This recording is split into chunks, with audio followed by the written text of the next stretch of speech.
The Flintstones' Surprise at Dinosaur Peak barreled its way out of the Stone Age and onto your NES back in 1994. Developed and published by Taito, Surprise at Dinosaur Peak is of course based off the timeless animated antics of the Flintstones, which I'm sure needs no introduction to anyone watching this. And while the Flintstones' popularity was finally starting to taper off into the 90s, that didn't stop Taito from scooping up the license and making a few video games based on everyone's favorite dysfunctional Stone Age family. Surprise at Dinosaur Peak is actually the second Flintstones game released by Taito on the NES and is a bit of a mystery as to how it was actually distributed in stores. Apparently, Taito only released Surprise at Dinosaur Peak as a rental store exclusive game, which meant that unless your video store would sell the game to you, there was actually no way to purchase this game. This explains why it's considered to be one of the rarest games to collect on the NES these days and fetches some hefty prices on eBay. But was the game even worth a rental back in 1994? Or is it somehow fun enough to justify those astronomical prices? Well, grab your favorite barbecued mastodon carcass, because we're about to see if Surprise at Dinosaur Peak will make you yell yabba dabba doo.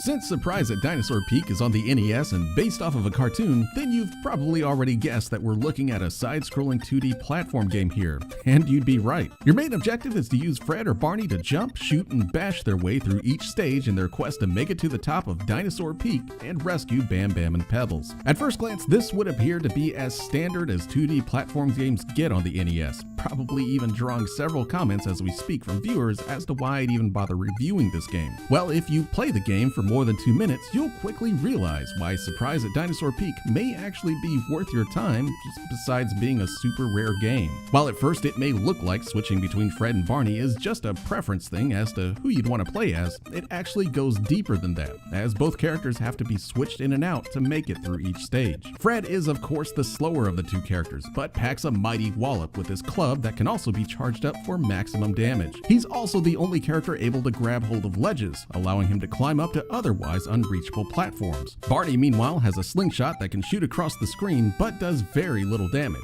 though he's faster than Fred and can jump farther. He's also small and light enough to be able to grab onto vines that he can shimmy across or pull himself up to access higher areas that Fred can't get to. Combine those two playstyles with stages that are constantly making you switch back and forth, and you've got something that's just a bit different than your average NES platformer here.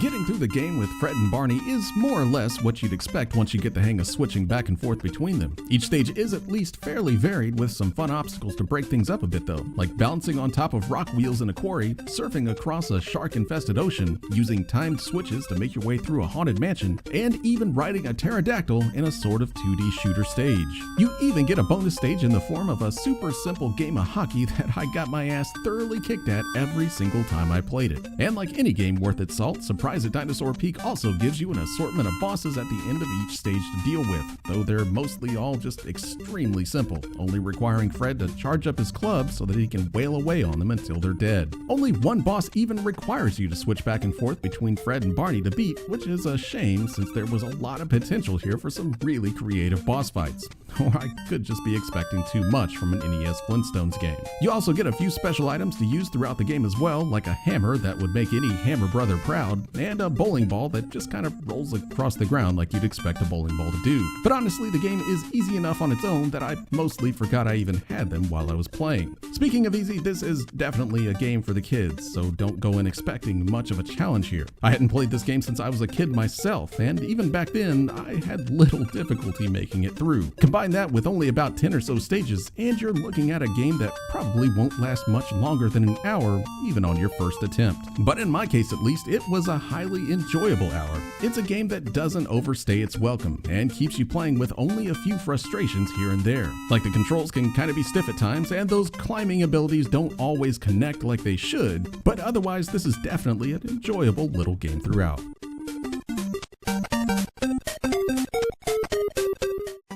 Truth be told, I'm not the biggest fan of the Flintstones, and never even was as a kid.